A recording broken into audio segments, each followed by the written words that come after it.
Bismillahirrahmanirrahim. Assalamualaikum warahmatullahi wabarakatuh. Alhamdulillah kita memasuki materi bab 2, yaitu sistem kehidupan Indonesia pada masa demokrasi liberal dan juga masa demokrasi terpimpin. Ya.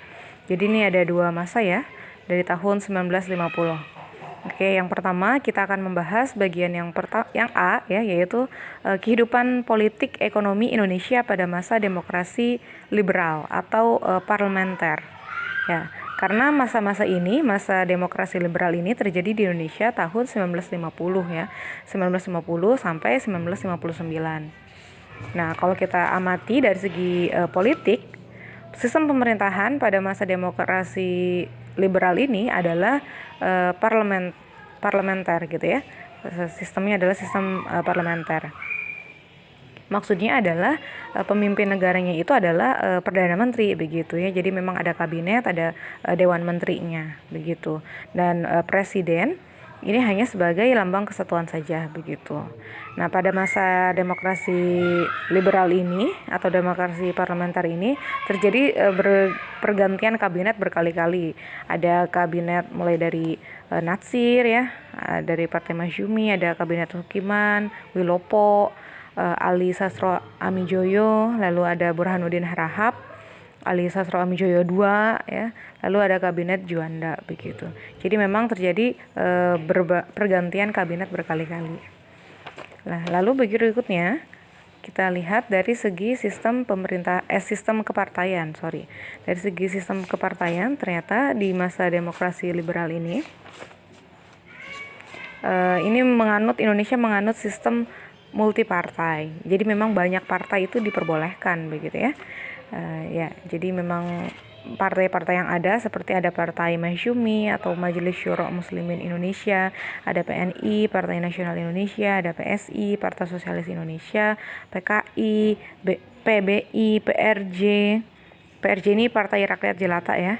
Lalu ada Parkindo, Partai Kristen Indonesia, ada PRS, Partai Rakyat Sosialis, ada Permai dan juga ada PKRI. Jadi memang ada banyak partai yang ada di Indonesia karena tadi menganutnya adalah multipartai. Ya, itu dari segi kepartaiannya ya, ternyata multipartai. Lalu berikutnya dari segi sistem politik ini ada terjadi pemilu tahun 1955. Nah, pemilihan umum ini terjadi untuk apa? Untuk memilih wakil-wakil rakyat yang akan duduk dalam parlemen. Karena kan tadi sistemnya parlementer ya, jadi dipilihlah orang-orang yang akan menduduki kursi-kursi parlemen tadi atau menteri tadi. Nah, selain yang dituju adalah kursi parlemen, juga adalah kursi Dewan Konstituante begitu ya. Jadi akhirnya pemilu 1955 ini diikuti oleh berbagai macam partai politik yang ada tadi ya, yang sudah saya sebutkan begitu. Ya, pemenang pemilu pertama itu sendiri yang tahun 1955 tadi itu walaupun dari ada banyak sekali partai politik yang ada ya, tapi yang berhasil menempati 4 posisi terbanyak itu dari partai PNI, Masyumi, NU dan juga PKI. Ya. Lalu selanjutnya kita beralih ke sistem ekonominya di masa demokrasi liberal atau parlementer adalah ya sistem ekonomi liberal ya. Indonesia sudah mulai ke arah liberal. Tapi sebelumnya ini sebetulnya semangatnya adalah dari segi sistem ekonomi pada masa liberalis ini adalah ingin mengikis warisan ekonomi kolonial gitu loh.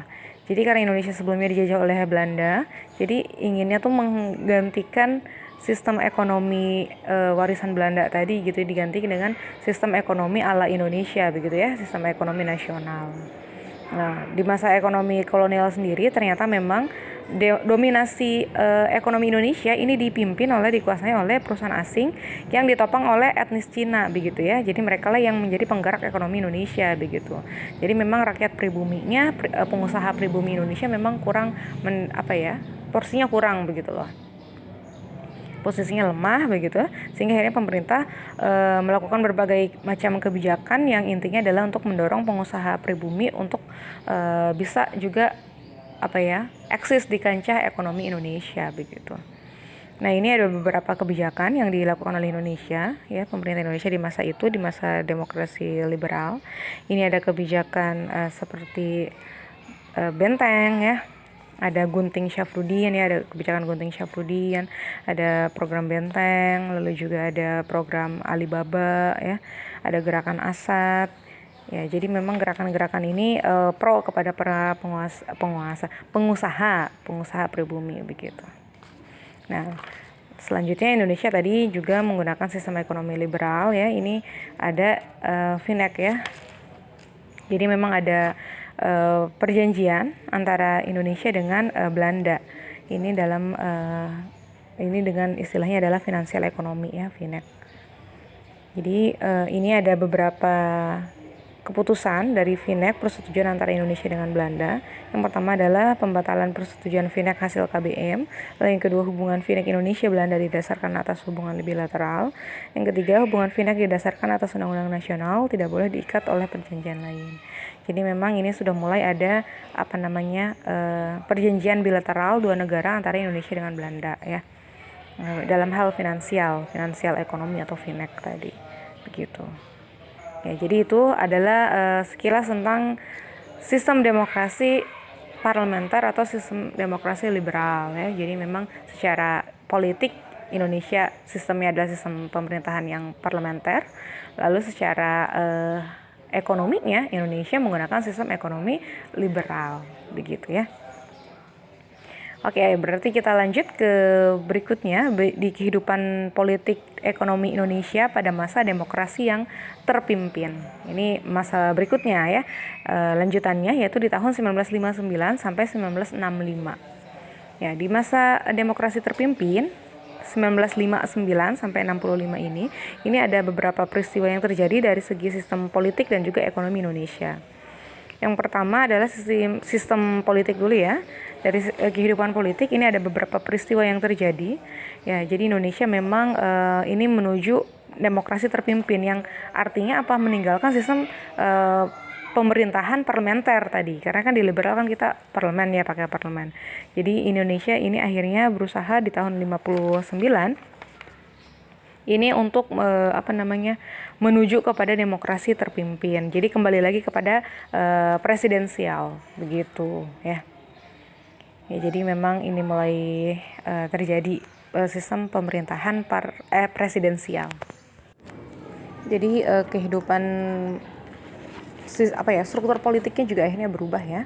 Ini ada peristiwa penting yang terjadi pada masa demokrasi terpimpin, yaitu adanya dekret Presiden 5 Juli tahun 1959, yang isinya adalah dari dekret Presiden itu yang pertama menetapkan pembubaran konstituante, lalu yang kedua menetapkan Undang-Undang Dasar 1945 berlaku bagi segenap bangsa Indonesia dan seluruh tumpah darah Indonesia terhitung mulai tanggal penetapan dekret dan tidak berlakunya lagi Undang-Undang Dasar sementara.